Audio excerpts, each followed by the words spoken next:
너무나 신이 났습니다. 치앙마이에 마켓도 가고 주변에 메림 뭐냐면 산, 커피숍, 맛집, 정신없이 6개월 동안 신나게 살았습니다. 6개월이 지나자 이상한 게 찾아옵니다. 심심해집니다. 더 이상 할 게 없습니다. 한국으로 돌아갈까 고민했지만 이미 집을 팔았고 여기에 집을 샀고 돌아가기는 돌아가는 다리가 파괴가 됐습니다. 그래서 생각한 창식형의 아이디어는 8억 중에 지금 2억을 썼고 남은 6억이 있습니다. 이 6억으로 창식형은 매달 150만 까먹고 사는 40년을 살 수 있습니다. 이자가 있기 때문에 이자 그리고 채권, 주식 배당 이런 거 생각하니까 충분히 살 수가 있었습니다. 그런데 심심해지면서 창식형은 창업을 태국에서 한국인이 창업할 수 있는 은퇴 비자를 가진 그가 창업을 할 수 있는가? 40대 50대 중반에 취미 생활이 목숨처럼 합니다. 하지만 취미 생활을 목숨처럼 하고 한국에서는 괜찮습니다. 한국에서는 취미 생활이 술자리와 연관이 되고 그것이 다시 인간관계와 연관이 됩니다. 술 먹고 친해지니 운동하고 다시 술 먹고 친해지고 운동하고 배드민턴도 마찬가지고 테니스도 마찬가지입니다. 그런데 해외에서는 어떨까요? 해외에서는 치앙마이에서는 이렇습니다. 골프를 좋아한다. 골프를 치러 갑니다. 한국에서 골프 한번 치는데 최소 30만원이다. 치앙마이에서도 10만원 정도 듭니다. 여기에 밥값 포함시키면 더 들겠죠. 이 정도 돈이 드는데 요거를 일주일에 1회 정도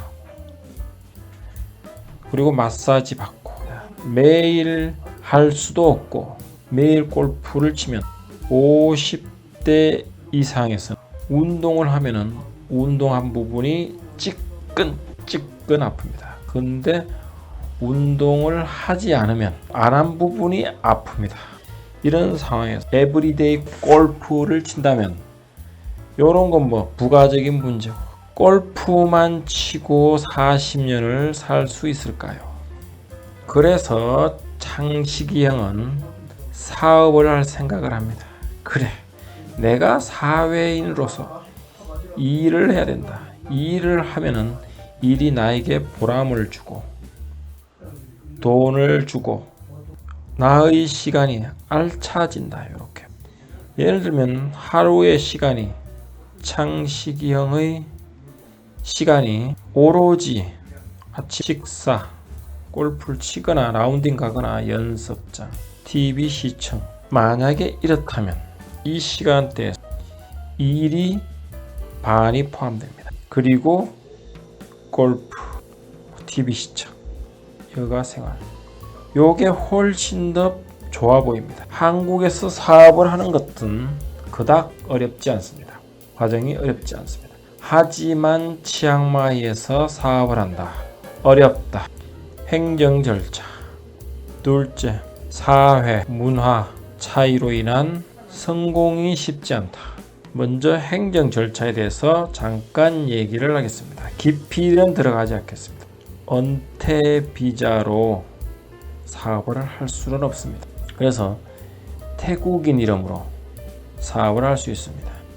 이름을 빌려줘. 차명, 우리 요거를 어려운 말로 차명이라고 하죠. 그럼 차명으로 사업을 할 경우에 태국인들에게 많은 우대, 소상공인 우대라든지 그다음 영세 사업자 등 세금도 적게 내고요. 그다음 일도 상당히 편하게 진행될 수 있습니다.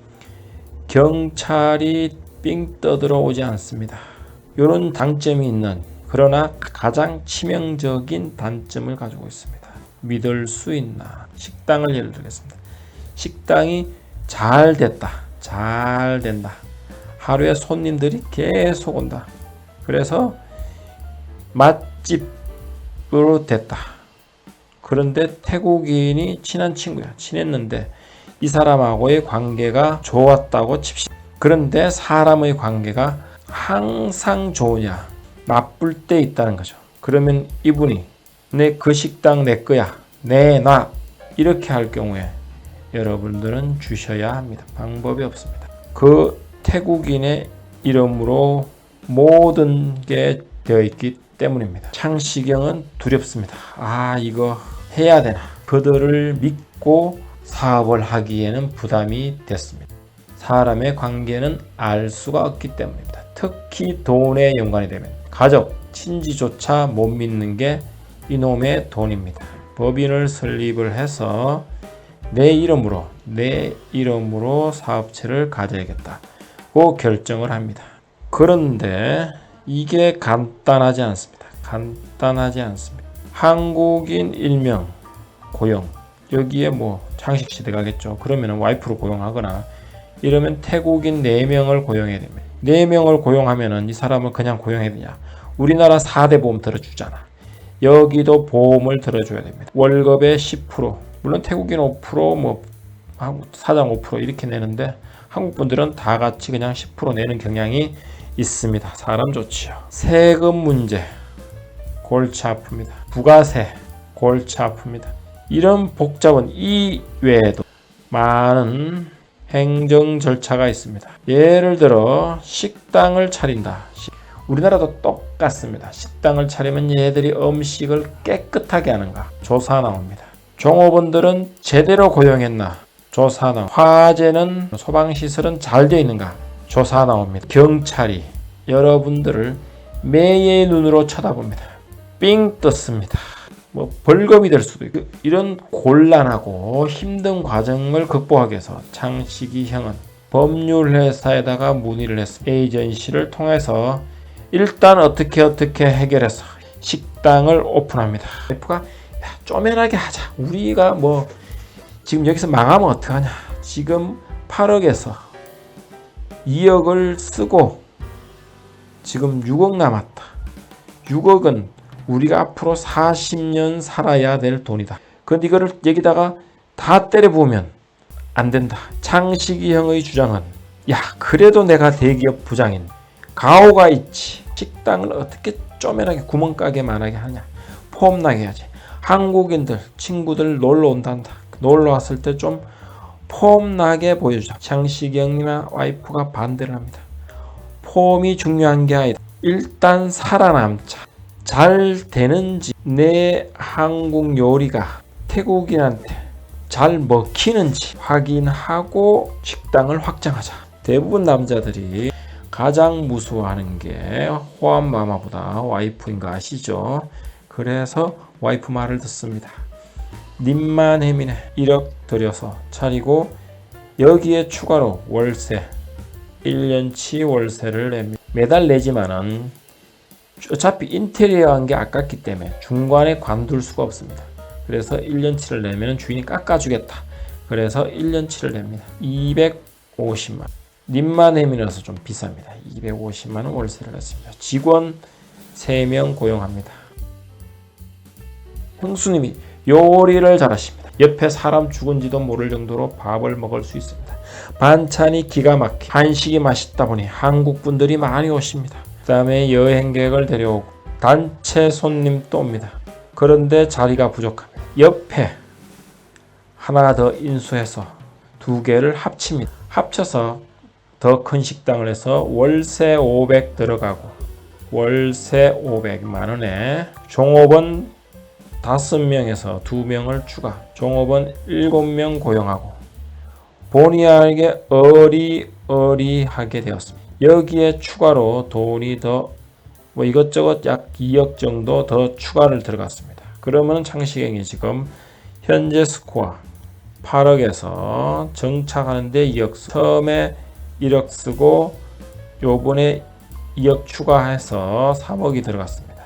3억이 남았습니다. 식당은 잘 되고 나날이 번창해서 창시형 토요타 캠리에서 차도 바꿨습니다. 3억 투자해서 내가 여기서 인생이 확 펴지는구나 이렇게 생각해서 태국 매니저가 똑똑해서 얘가 다 챙겨가지고 창시애기는 골프 치고 벤츠 타고 그야말로 꿈같은 삶이 연결되는 어느 날 큰일이 터졌습니다. 코로나19 식당에서 술을 못 팔게 합니다.